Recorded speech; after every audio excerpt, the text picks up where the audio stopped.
start from the beginning, man, because we see your platform and we think, okay, it's got a lot of followers, it's got great properties on there. There's something he's doing here that's a bit different than other platforms that we're seeing, and obviously you don't show your face on the platform as well. So, but we want to know a little bit about you, like what's your background, where did you sort of grow up and things like that, and go from there. We'll get into the property stuff. Cool. So I grew up in Brixton. I was there till I was about 13. Both parents, dad, mum. Dad moved to Ethiopia when I was 10. He started working for the UN. Oh wow. So when he moved, we moved to West Norwood.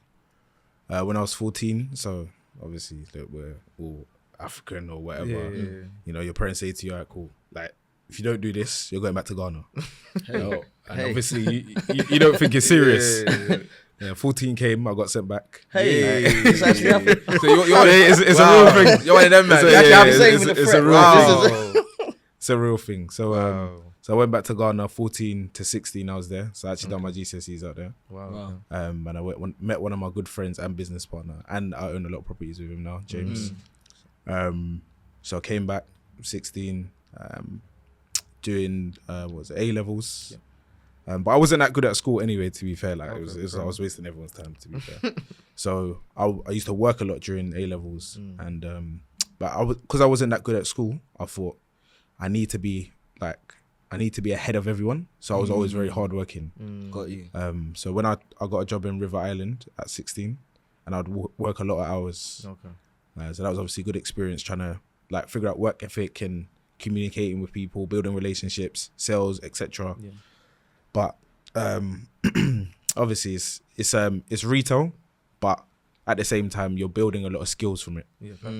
Like customer service. And like customer service. It's like talking to people, just seeing like somebody wants this, okay, but you can recommend that as well.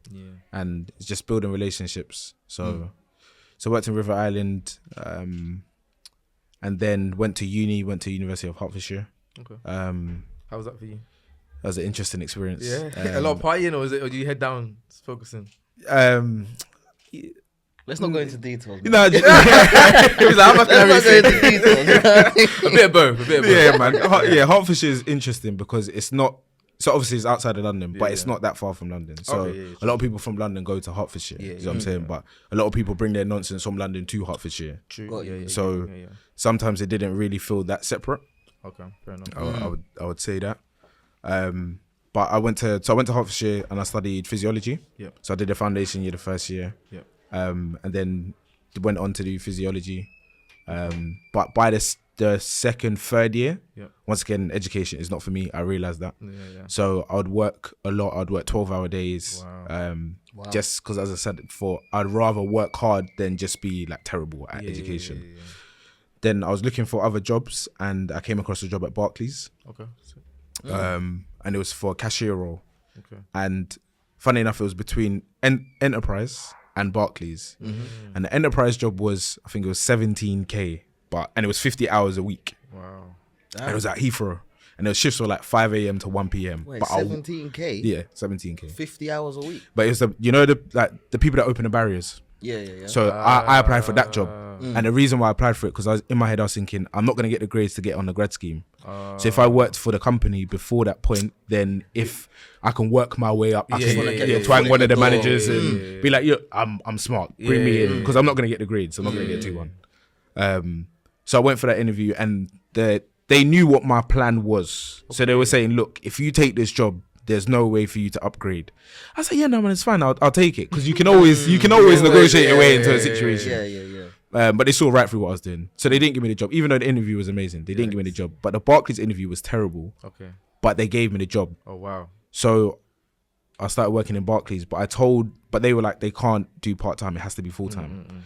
So I was doing Tuesdays to Saturdays at Barclays, and I was going to uni on Mondays. Okay. Wow. So then I told my head of year, whatever it is, that look, uni's not for me.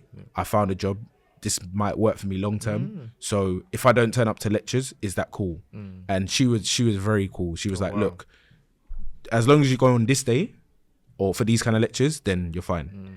So I was going, uni on Mondays. I was doing uni work on Sundays, and then Tuesday to Saturday I was working in Barclays as a cashier. Man, that's amazing. So you're already stacking then in uni. Then you're already Yeah. building So money. I was saving money. But the good thing about working in retail banking is you get to speak to people that they've got money or they're not in the best financial position, and you can understand how people got to that, and then you start to see a trend of like even behavioral patterns. So sometimes you can even see somebody walking through the door. You know if they might be in overdraft, or you know if they got a good amount of savings. Tell us you know, a tip. Like, just give me something. Like, it's rather, give me one of the habits that you notice that at people Barclays, are doing. Just one. Or Not So- black people, just people. No, I didn't say black people. I said said that people- habits- Oh, I that thought you said habits black that people. Hey, guys, don't habits that cancel Wow, me. people- listen, don't cover me. What are some of the habits? Positive or negative? By the Yeah, way. yeah. Positive and negative habits that you saw. So I learned this through obviously working, but then obviously like looking into things myself. Is that saving for some people or a lot of people is really not going to take you anywhere. You need to earn more money.